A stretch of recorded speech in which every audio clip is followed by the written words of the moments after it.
sure you're surprised to hear my voice once again on the radio of all things. For those of you too stupid to read the tabloids, Hollywood has come calling. For me! Yes, it's all very exciting. Now, I may have derided the world of television and cinema from time to time again, but all of that was part of the act. What you Neanderthals don't understand as well as I do is that if you really want something, the best way to get it is to pretend like you don't. Why, just the other day, I went into a local deli and began ranting and raving, shouting at the top of my lungs about how much I didn't want a pastrami on rye. And you know what happened? The third man I hit dropped his pastrami on rye right into my waiting hand. I dashed out and devoured its succulent form, crouched behind a trash can. Had I slowed myself, I'm sure I would have been offered the best table in the diner. It's just that easy. Well, anyway, we've got a Hollywood-themed story that may make some of you uglies out there feel like your life is actually worth living. For you see, in tonight's tale of slanted horror hallway madness, a pair of beautiful, successful people aren't as happy as they could possibly be. Call us unimaginative now, will you? The very premise of this episode is so out of this world that it makes you wonder why we even bothered writing the thing out in full. The Slanted Hallway presents Jason and Maryanne.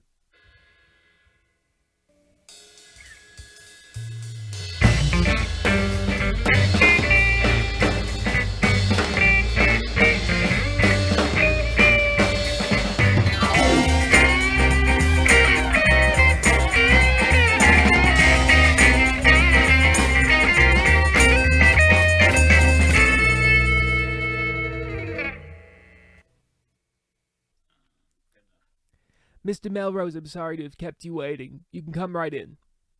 Why, little Wally Pigeon, look at you, all grown up. Yes, Mr. Melrose, people have a tendency to do that. Please come in. Now, sir. Please, call me Jason. Jake. You know what your pop always called me? Mr. Number One. You could call me that, or even... Well, Jason, it's good that you mentioned my father, as with his recent passing, you now fall under my management. How is Bill? Billy Pigeon, I'd call him. As I was explaining, my father, Robert Pigeon, passed away several months ago. Now, Jason, if you'll just let me get through this, I think you'll understand the dire situation you're in. I love it. Pardon? Dire Situation. Starring Jason Melrose. I can see it already. Tell the studio I say yes and have my car brought around. But don't let any of the valets drive it. They go through your glove box, you know. This office doesn't have a valet service. Your car is wherever you left it. But you may have a role coming your way. May? I mean, is there any question? I'm the Jason Melrose, the star of The Butler's Friend and His Best Gal. I won an Academy Award. What am I supposed to audition or something? This is exactly what you are supposed to do, and if you'd like to continue to be represented by this, or to be frank, any agency, that is exactly what you are going to do. The Butler's Friend and His Best Gal came out in 1938, and you haven't had a hit since.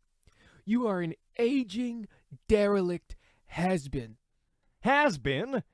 Now you've crossed the line. I'll admit, there was a time when Jason Melrose wasn't. A time where I may have been a would-be. But ever since I got my award, I've been the living personification of is. Now, if you mean to suggest that is has passed me by, or that is isn't well, then you're crazy. It is. It is not was, nor is it will be. Nor could have been. There's no has been in the now, which is where is, where I am, and where I'm going to stay. Do I make myself clear? Here's what's clear. You've got no movies coming up. You've got no money left to live on. You can't even really afford this meeting. Now, I've got an audition lined up for you, and unless you'd like to die alone in the street, you'll take it. But nothing. Listen, Jason, you've got to look reality in the face and admit it. You need the work, and this is the only way you're going to get it. For now, anyway. Well, these have been getting hard recently, I suppose. And what I'm saying is, they don't have to get any harder. I talked to some of the folks in our press pool, and they think we can relaunch you, as a leading man even. A leading man? My God, it's been 20 years since anyone's called me that. I know, but it's what they're going to be calling you from now until the day you die if you just follow this itinerary. We're going for a complete rebrand. You're not going to be a middle-aged man with boyish charms anymore. You're going to be a book-smart, street-smart, titan of the times, and aging, no less strong man for everyone. You don't mean... That's right, Jason. You're going to be what every man in the world dreams of being. A silver fox. Yes! Yes! This is exactly what I need. Just thinking of it, good Lord, love, it's perfect. I can never age out. Every year I grow older, there'll just be more and more of me to respect. And respect builds credibility, and credibility means... We can charge whatever we like. Exactly. Now you've got to keep your arrogance as far out of check as possible. Already on it. And no more shoe polish on the hair. We need those temples gray by Tuesday. And then there's one more thing. Anything. I'll do anything. It's just the matter of, your wife. Maryanne? Yes. You see, when you married her, she was a starlet. The most beautiful woman in Hollywood. Yes, she was like a siren, but less fishy. I'll never forget when she made her first talkie. The lady vanishes. She was as beautiful as, I don't know, a rose? And as charming as a burning Hooverville. We all agree with that. But she's nearing 40 now and is as beautiful as a mashed potato and as charming as a sack of wet mice. To use an industry term, she's a haggish crone. If you really want to be a silver fox, I'm afraid you'll have to ditch it. No! How could I ever stop loving her? She gave me my first role. Why, without her... No one's asking you to stop loving her. All you have to do is get divorced and never be seen in public within a mile of her. Deal. Well, all right. Your audition's Tuesday, and we've already rented you a swanky bachelor pad in West Hollywood. Here's the script. It's called The Withering Rosebud of Zanzibar. I loved that book. Great. That's where we got the title. Omar Sharif has been cast as your wacky native sidekick, and Chloe DeBullion has been cast as either your daughter or your love interest, except in the French adaptation where she's both. It's perfect. This thing could really be the start of a whole new career. Jason, there's no coulds here. If you do everything we say, you will land this part, and you will have a whole new career. The greatest silver screen hero of the 1950s.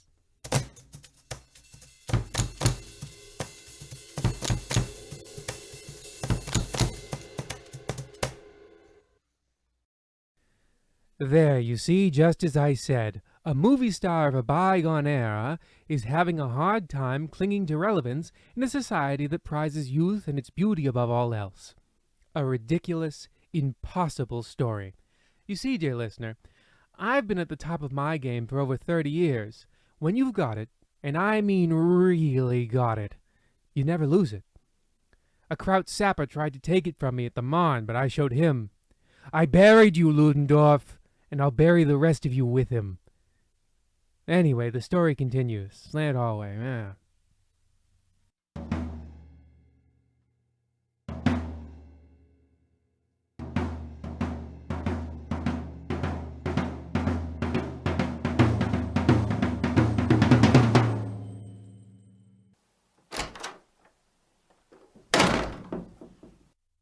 Maryanne, are you home?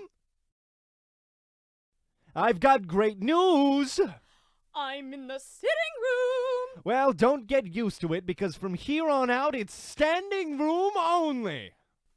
You're going to be on Broadway? No, I'm moving to Crescent Heights, but that's for later in the story. So there I am. We're moving? Did you sell the house? No. Just listen. Well, actually, I am moving. You can stay here or move some other place. So I am meeting You're with leaving the me? pigeons. After 20 years, that's it? Please, Mary, let me just tell you about this meeting. Oh, I can't wait. The one meeting that outweighed 20 years of marriage, 3 children, and a dog. Well, I had planned on taking the dog with me. Look, the pigeons think I could get this part. And if I do, then I'll be a real big success. Not just an actor, a star. I'll have fame and buckets of cash. And that's more important than the life we've built together? No, of course it isn't. Mary, darling, you've got to understand. If I've got wealth and fame and power, we can finally give the kids everything they've ever wanted. I can give you anything. I just can't be seen anywhere near you and deny having ever loved you, that's all. See, now it's not so much to get all worked up about, right? This new movie, it's a sure thing, trust me. It's even got Chloe de Bouillon. I used to be Chloe de Bouillon. And you? Maybe someone should warn her. About what? About you, Jason. About everyone like you. You were nothing when I met you. I was a waiter, which is a lot harder than the name implies. A waiter with a scrap of talent. If it weren't for me, that's all you'd be. I gave you everything. Your first role, your career, my life. I even gave you my name. Now that's not fair. How was I supposed to know SAG already had an Umberto Finkelbaum? I hope whatever apartment they've set you up in is ready, because you're no longer welcome in this house. It is. I knew you'd support me when you understood the whole plan. I'll ruin you! Oh, what's the point? What's a girl to do now? Well, you're not really a girl anymore, are you, Maryanne? No, you're just a crazy old lady talking to yourself. You rang, ma'am. Yes, Bert, I'm stewing. In? A mixture of anger and self-pity. Is it Thursday already, ma'am? No. Jason walked out on us. I'm so sorry. He's left me with nothing. All I've got left is a mansion in the foothills, hundreds of thousands of dollars, and a full staff. Can you believe... Has anyone ever been so wronged before? I can't think of anyone less fortunate than you, Mom.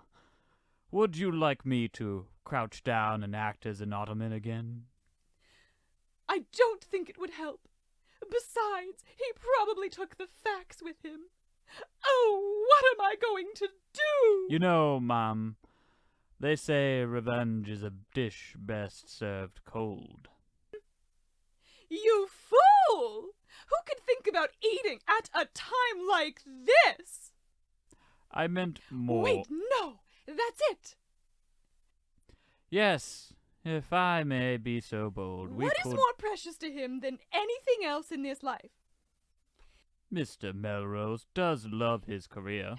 Yes, he does. Yes, he does, Bert. He's left me destitute for the sake of his career. The career I gave him, mind you. Should I contact the tabloids? Spread a few rumors? No, that won't do. Do you remember my first picture, Bert? No, ma'am. I'm only 30. It was one of the last silent features, a great film. Cecil B. DeMille. We made great pictures once before we got bogged down with all that talking. I've never enjoyed it much myself, ma'am. Quiet, Bert, or I'll lose my train of thought. It was the golden girl of the East. I was the star, a beautiful maiden wrapped in the finest gold fleece the prop men could find. It was magical. It was a color presentation? No, but Collier's called it the finest grey ever captured on camera. Forgive me, but I don't think I see how. Here's how. That golden girl was troubled by a dozen suitors, each one worse than the last. Then the 13th one made her the golden fleece dress. I really had to get my expressions right in that one. Imagine having to pretend to be upset about 12 suits. I really don't want to seem rude, but I don't see how this pertains to Jason. The critics raved about my performance. Mrs. Melrose, Mr. Melrose left you and took everything. My word, you're right. I completely forgot. Oh, yes, anyway. The Golden Girl, a few men who wanted her hand in marriage. She killed each one based on their job. It seems extreme. There was the lumberjack, the butcher, the executioner. Oh, it was a laugh riot. You don't mean to suggest you're going to kill Mr. Melrose? This is your problem, Bert. You never listen. If you were a lumberjack, I'd cut your head clean off. If I'm understanding you, ma'am, your plan is to kill Mr. Melrose with a roll of film? No, Bert, your foolishness is what keeps you poor. I hope you know that. I do, ma'am. First, I'm not going to do it. We are. What? If you don't help, I'll polish you to death. Of course. Second, it's not his career that will kill him, but his vanity. We'll use something, I don't know what, something that he thinks will preserve his looks, but in reality will rip them from him. He'll spend his final days knowing that he's lost everything. But what? Might I suggest one of those fashionable diet shakes? Yes, that'll work. That'll do just fine. Good thinking, Bert. And I know just how to get him to drink it. How? We give it to his new co-star, Chloe de Bouillon, first. Yes, his jealousy will compel him to get his hands on the drink. Bert, don't pretend like you understand my reasoning. Dock your own pay and then go buy some shakes.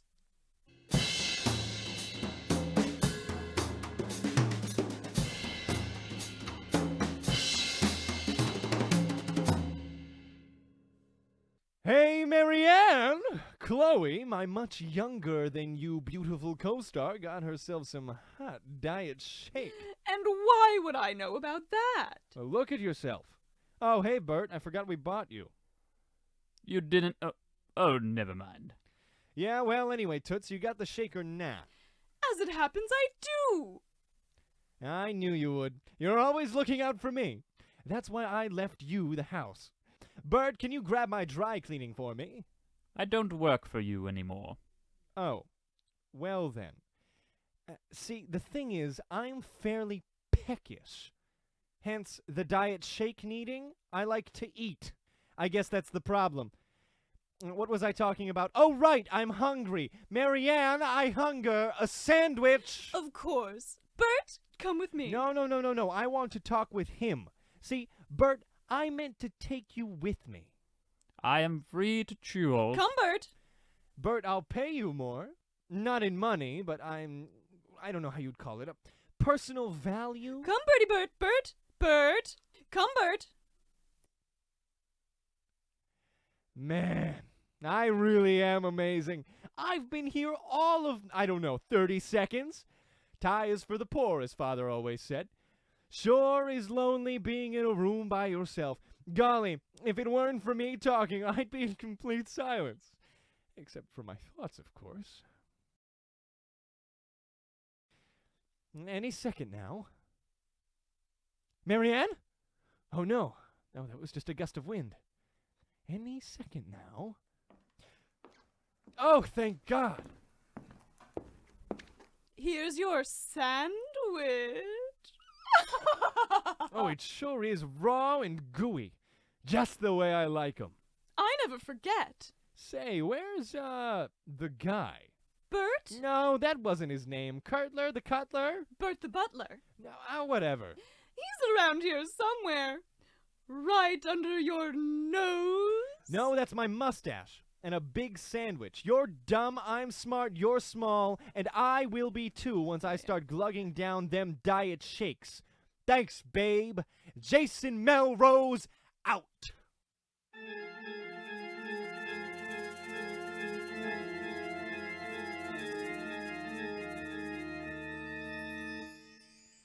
Chloe? Chloe, are you in there? We have to do a reel of test footage for some reason. Hello? All right, I'm just gonna open this door, then... You're not answering is leaving me dangerously close to having to think. Okay, here I come. 3, 2, 1. Chloe? Where is she? God, it smells like a pet store in here. Chloe! Chloe, you're ruining my chances at renewed stardom with your coquettish gamery. I know it's improper to enter a lady's restroom, but you left enough powder all over the place to suggest you having some trouble finding your nose.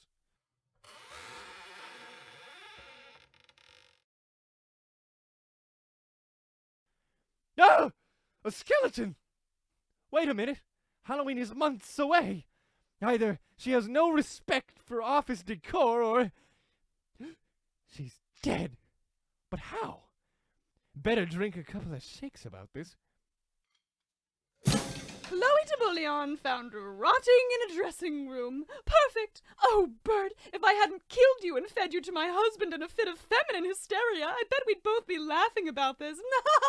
Maryanne! Oh, back again, are we? We are. Or rather, I am. You were always here, I think. I don't really know what it is you do when I'm gone. And to what do I owe the pleasure? Look at me. You look great. Great? Great my eye. I'm diminished. My hair's falling out. I've aged 40 years. Well, weren't you trying for older male roles? Silver Fox, not Tomb Guardian.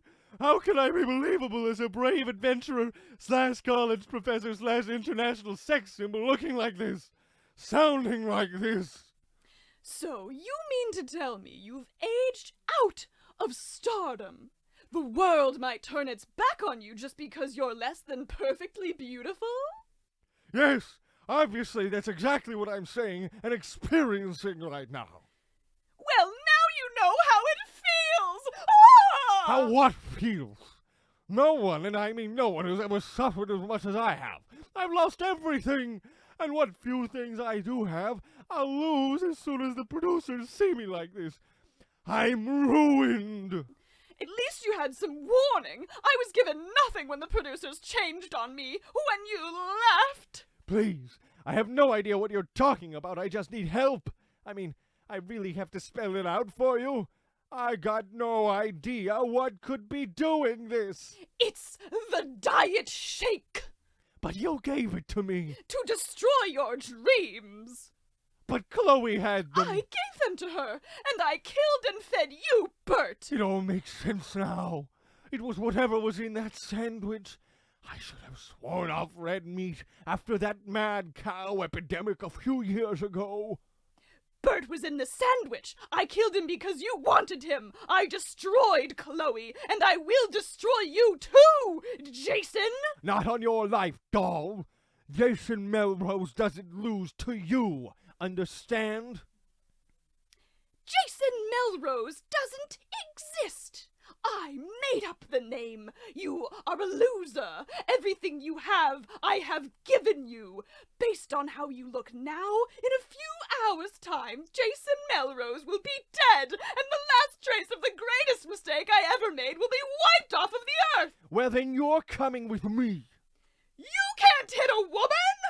The Hays Code can't protect you now, Mary. Whatever you do, don't throw me into that pedestal! You fool! That's exactly where I'll throw you. I may be dying, but you're dead and gone, Maryanne. Oh, what's that toppling noise? Oh no! My Oscar! There you have it, listeners. The story about something that ended somehow. Killed by an Oscar, I guess. Whatever, I don't even need this money. Normally at this juncture I'd tell you about next week's episode, but instead let me tell you about this movie I'm in. See, it all starts on a distant planet no one's allowed to go to. A forbidden planet, as it were. Then it turns into a film noir about the Bible. Fascinating, isn't it? Well, I'm in the background of one of the scenes they shot at my preferred diner, eating a sandwich out of the trash can. Enjoy your life, little people. I'm a big shot now.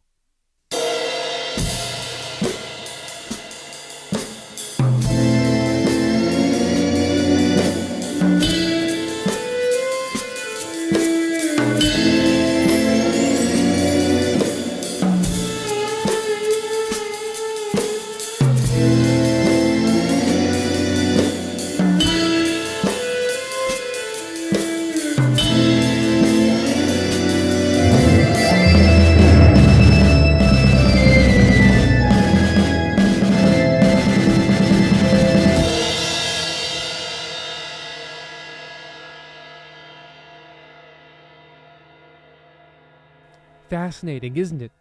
Well, I'm in the background of one of the...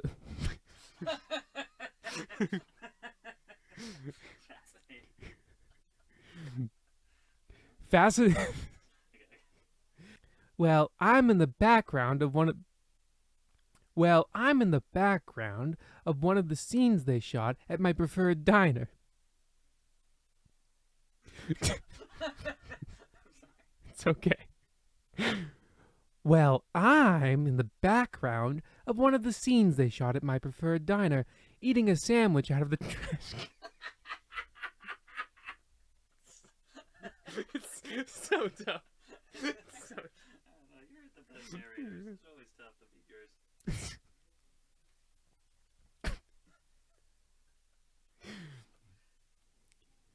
Fascinating, isn't it?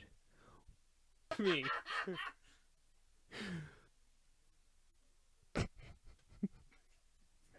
That's it. Enjoy your life, little people. I'm a big shot now. Oh, no good night? Okay. No good night. Okay. Alright, good to go. Let me Enjoy your life, little people.